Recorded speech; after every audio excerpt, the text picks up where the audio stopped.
Hi අපි මේ උදෙන්ම නාගදීප විහාරයට යන ගමන් තමයි ඉන්නේ.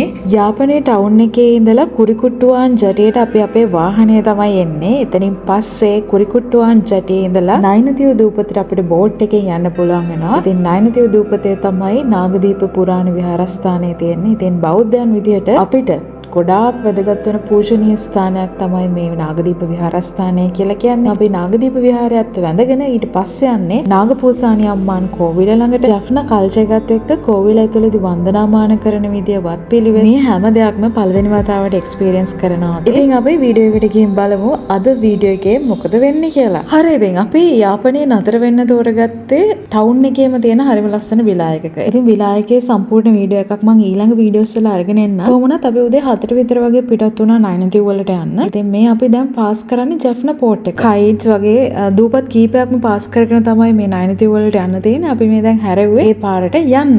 ඉතින් ගොඩාක් අපි මැප් එක බලාගෙන තමයි ගියේ. ඊට අමතරව බෝඩ් එහෙම ගහලා තියෙනවා අපිට බලාගෙන කරගෙන යන්න පුළුවන්. ටවුන් එකේ ඉඳලා නයිනතිව් දූපතට කිලෝමීටර් ආසන්න වශයෙන් 32ක් 34ක් වගේ ප්‍රමාණයක් තියෙනවා. අපි මැප් එකේ බලුවොත් මෙන්න මේ විදිහට තමයි බලා ගන්න පුළුවන් වෙන්නේ. ජෆ්නා පෝට් එකේ ඉඳලා තමයි මම මැප් එක දාලා තියෙන්නේ. මුලින්ම පටන් ගත්ත ගමම තියෙන්නේ මුහුද මැදින් තමයි අපිට යන්න තියෙන්නේ. ඒ ගිහිල්ලා අපි කයිට්ස් වලට තමයි යන්නේ. කයිට්ස් කියන්නේ ලොකු දූපතක්. ඔයගලන්ට මේ පේන්නේ ලොකු දූපතක්. ඇත්තටම කයිට්ස් කියලා කියන්නේ කයිට්ස් වල තියෙන ඩෙන්සිල් කොබ්බයක් වඩුව කියන මේ ප්ලේස් එකකට අපි යනවා. නාගදීප ගිහිල්ලා ඇවිල්ලා තමයි අපි මේ පැත්තට යන්නේ. කයිට්ස් ඉවර වෙනවත් එක්කම ඊළඟ දූපතට යන්න තියෙන්නේ. ඔයගලන්ට මේ පේනවා වගේ මුහුද මැද්දෙන් වැටලා තියෙන දිග පාරකින්. ඉතින් මේ පැති හරි ලස්සනයි සුන්දරයි. එතනින් පස්සේ ඊළඟ දූපත පුන්කුඩිතු අන්න ඒ වගේ නමක් තමයි ඒ දූපතට තියෙන්නේ. ඒ දූපත පාස් කරගෙන අපි ඊළඟට යන්නේ කුරිකාට්ටුවාන් ජටිය ළඟට. එතනින් පස්සේ තමයි නාගදීපයට යන්න තියෙන්නේ. නාගදීපේ තියෙන නයිනතිව් දූපතේ. මේ පැත්තේ ගොඩාක් කට්ටිය නයිනතිව් කිව්වම තමයි දන්නේ. නාගදීපේ වැඩි ඒගොල්ලන් දන්නේ නැහැ ටැමිල් කට්ටියනේ. ඉතින් මේ නයිනතිව් දූපතේ නාගපූසානි අම්මාන් කෝවිලක් තියෙනවා. එතකොට එක පැත්තක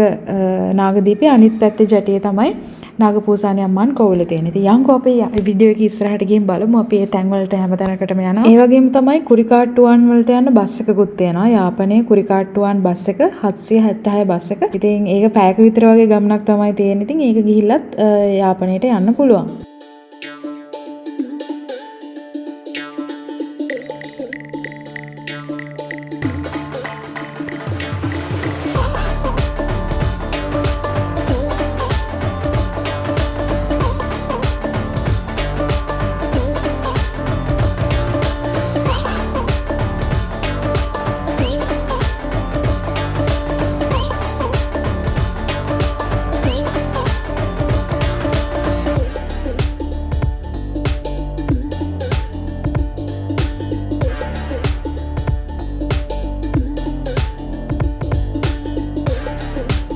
ඔන්න මෙතනින් පස්සේ පාර අමාරු වෙනවා. ඉතින් මෙතනින් පස්සේ චෝටක් ඉතින් පාර අමාරුයි.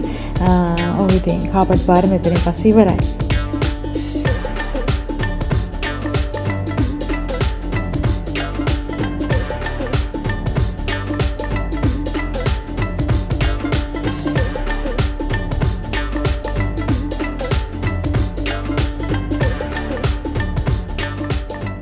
අපි තාම යනවා පැයක විතර ගමනක්නේ.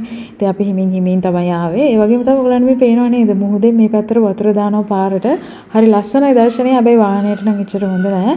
ඉතින් කොහොම වුණත් අපි යන් ඉස්සරහට තව අපිට යන්න තියෙනවා. හරි ඉතින් අපි දැන් ළඟටම ඇවිල්ලා ඉන්නේ ජටිය ගාවට. කුරිකාට්ටුවාන් ජටිය ළඟට තමයි අපි මේ ආවේ. අපි අරගෙන යන වාහන පාක් කරන්න පාකින් ස්පේස් තියෙනවා. ඉතින් ඒ වගේම මල් ගන්න පුළුවන්. අර පාන්සලකට යනකොට අවශ්‍ය කරන පොඩි දේවල් මේ වටපිටාවේ කඩවල වල තියෙනවා. ඉතින් ඒව ගන්න පුළුවන්. ඉතින් අපි වාහන පාක් කරන්න තිබ්බ තැන්වල පාක් කරන්න නැතුව අපි මේ ජටිය පාස් කරගෙන ඉස්සරහටම ගියා. බෝට් එක ගන්න කිට්ටුවටම. ඒ හරියට වාහන දාන්න පුළුවන්. හැබැයි පොඩි ප්‍රමාණයක්. ඉතින් අපිට ඉඩ තිබුණ නැති නිසා අපව වාහන හරවගෙන එන්න වුණා. ඉතින් ඔයගොල්ලෝ යනවා නම් වාහන කලින්ම පාක් කරලා එන්න.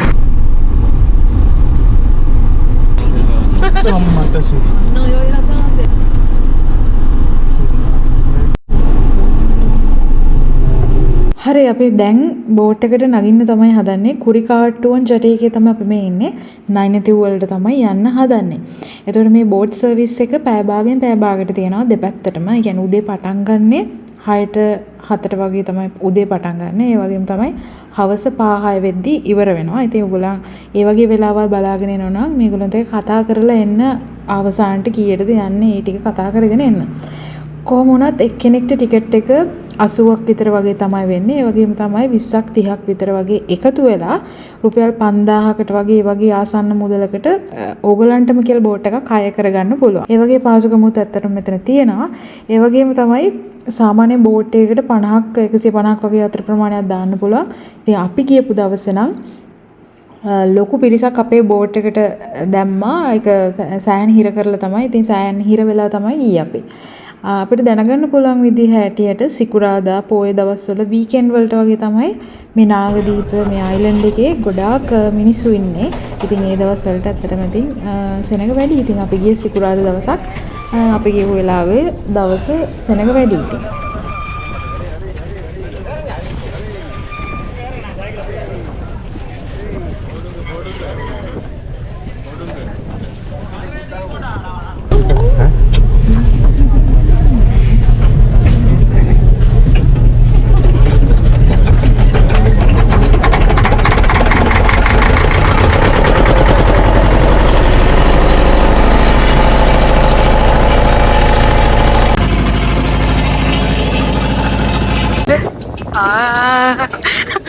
Qué batalla.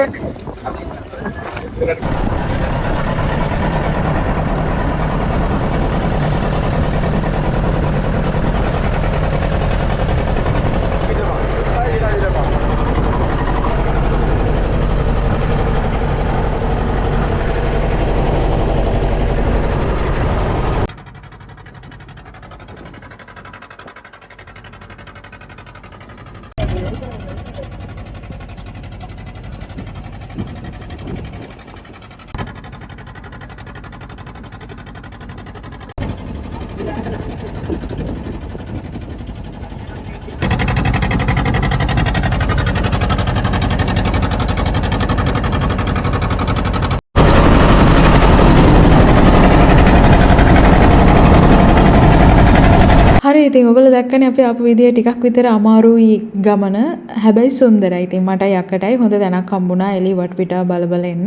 ඉතින් ඒ වගේම තමයි අපි දැන් ඉන්නේ මේ නයනතිව්වල. අපි දැන් යන්නේ නාගදීප විහාරය වන්දනාමාන කරගන්න. ඉතින් අමාරුණත් සුන්දර ගමනක් කියලා තමයි මට කියන්න තියෙන්නේ. ඉතින් අපි යන් ගිහිල්ලා වැඳලා එමු. ඉතින් අපි මේ වෙලාවේ තමයි බෝට් එකට සල්ලි දුන්නේ. අපි කලින් කිව්වා වගේ එක්කෙනෙක්ට රුපියල් 80යි ටිකට් එක මේ ගමනට. ඒ විතරක් නෙමෙයි මේ බෝට් එක මෙතනින් අතර වෙන්නේ නැහැ. පේනවනේ කට්ටියක් ඇතුළේ ඉන්නවා. ඒගොල්ලෝ යන්නේ ඩෙල්ෆ් අයිලන්ඩ් වලට. ඉතින් අපි දවසක ඩෙල්ෆ් වලටත් යන් හරි ලස්සන ගමනක් ඒකත්. ඉතින් කොහොම වුණත් සේෆ්ටි ජැකට් හැමෝටම දානවා. ඉතින් ඒ නිසා බය වෙන්න දෙයක් නැහැ.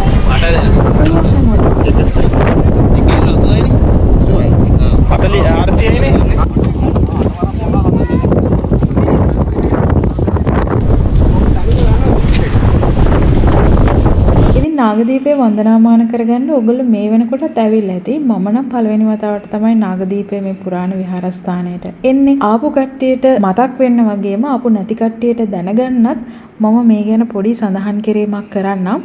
මේ නාගදීපය කියලා කියන්නේ ලංකාවේ උතුරු ප්‍රදේශයේ යාපනය දිස්ත්‍රික්කයේ තියෙන පුරාණ බෞද්ධ විහාරස්ථානයක්.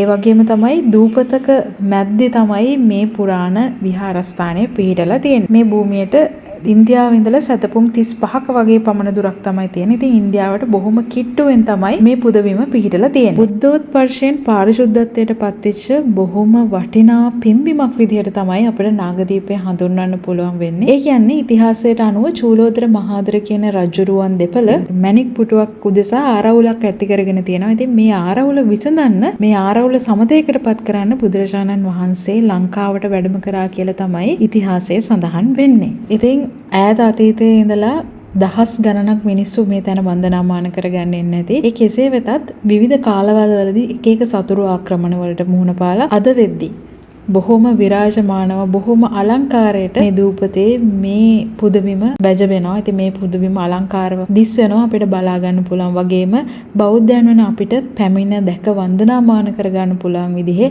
ලස්සන පුදබිමක් බවට මේ පුදබිම පරිවර්තනය කරගන්න බොහෝ ස්වාමින් වහන්සේලා පවා වෙහෙසෙන්නේ නැති. ඉතින් ওই වගේ පුදබිමක් තමයි මේ නාගදීපය කියලා කියන්නේ. අපිත් සතුටු වෙනවා අපිට මේ නාගදීප විහාරස්ථානයේ මේ විදිහට වන්දනා කරන්න පුළුවන් වෙච්ච එක ගැන.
නෑ නෑ යකඩනේ. ඔව් යා.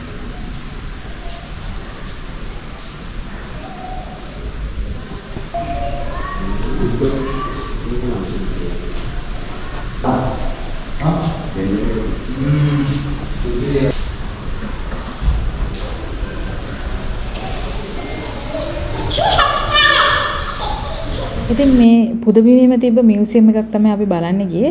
එතනින් පස්සේ අපි දැන් ආපහු යන්න තමයි හදන්නේ. යන්න කලින් නාගපූසානි අම්මන් කෝවිලට යනවා. ඉතින් එතෙන්ට එන්න දුර බොහොම පොඩි දුරක්. ඉතින් අපිට පොඩි බස් එකකුත් හම්බුණා යන අතරමඟදී අපි ඒකට නැගලා ඒ පොඩි දුර ආවේ. ඉතින් හරිම ෂෝක් ගමනක් ඉතින්. අපි මේ ටික පයින්ම ඇවිදගෙන යන්නේ. මීටර් 700ක් තියෙනවා නාගදීප ඉඳලා ඊට පස්සේ ඊළඟ බෝට් එක ගන්න යන තැනට. Nice garland ice.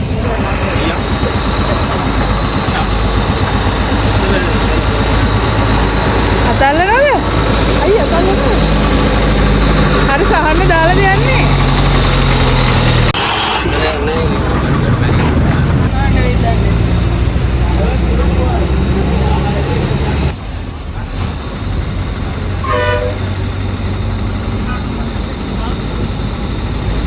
අපි බස් එකෙන් බැස්සා. බොහොම පොඩි දුරයි අතරම අපි බස් එකේ ආවේ. මීටර් 700ක් කියන්නේ අපි භාගයක් දුර ඇවිල්ලත් තිබුණේ. බස් එක දැක්ක හින්දා අපි නැගලා මෙතනින් බැස්සා.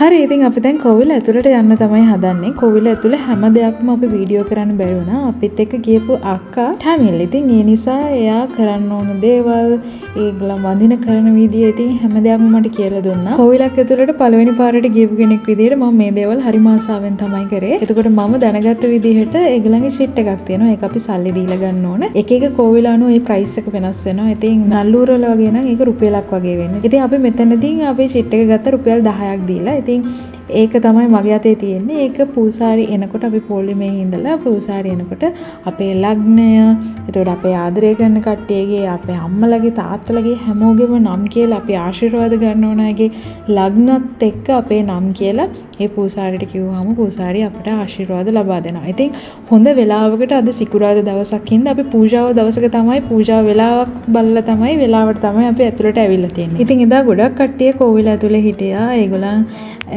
එක එක්කෙනා එක එක විදිහේ පූජාවල් කරනවා. ඒ වගේම තමයි පූජවට්ටිය අරගෙන යනවා, පොල් ගහනවා, පහන් පත්තු කරනවා, වඳිනවා. ඒ වගේම එක එක ඉන්ස්ට්‍රුමන්ට් ප්ලේ කරන කට්ටියක් වෙනම හිටියා. ඉතින් පූජාවක් වෙලාවකදී තමයි අපි ඇතුලේ හිටියේ.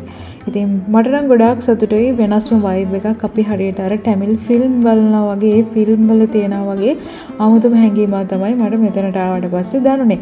ඉතින් මම ඕගොල්ලන්ටත් ආරාධනා කරනවා ඕගොල්ලෝ මේ වීඩියෝ එක බලන කෙනෙක් නම් අනිවාර්යෙන් ටැමිල් කෙනෙක් එක්ක යනවා නම් ඇත්තටම මේ දේවල් දන්න කෙනෙක් එක්ක යනවා නම් ගොඩාක් වටිනවා. මොකද එතකොට අපි නිකම්ම බලලා යනට වඩා ඒ දේවල් අපිට දැනගෙන යනකොට තවත් හොඳ හින්දා.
ඒ වගේම තමයි මට විශේෂයෙන් කියන්න ඕනේ අපේ ටැමිල්ද සිංහලද මුස්ලිම්ද කියලා නෑ. ඒගොල්ලන් හරිම හොඳයි මේ පැත්තේ ඉන්න මිනිස්සු. ඉතින් ඕන කෙනෙක්ට කතා කරලා දෙයක් අහගන්න පුළුවන්. අර ඒ වගේ තත්ත්වයක් තමයි තියෙන්නේ. ඉතින් අපි දැන් යන්න හදන්නේ ඇත්තම කියනවා නම් අපිට මේ වෙනකොට ගොඩක් පරක්කු වෙලා තියෙන්නේ. අපි සෑහෙන වෙලාවක් කෝවිල ඇතුලේ හිටියා. හැබැයි ඒ හිටපු කාලය හරිම වටිනවා. දැන් මතක් වෙද්දි තවත් සතුටුයි. ඔව් අපි දැන් ආපහු බෝට් එක අරගෙන අපි ඊළඟ ගමනාන්තයට යන්න තමයි අපි හදන්නේ.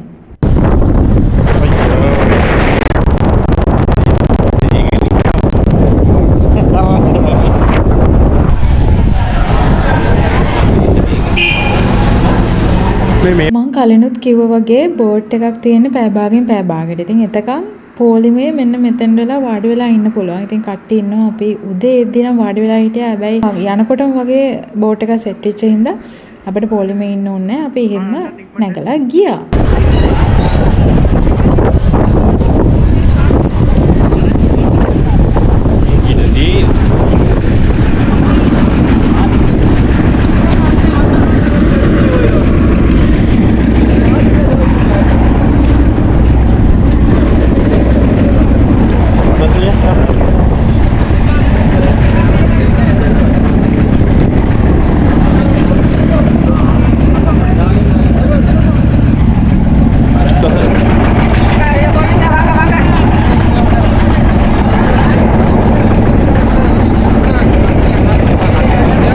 අපිට යනකොට නම් ඉඳගන්න තැනක් හම්බුන්නේ නැහැ. අපි හිටගෙන තමයි ගියේ. ඉතින් යනකොට චුට්ටක් අමාරු වුණා වගේ.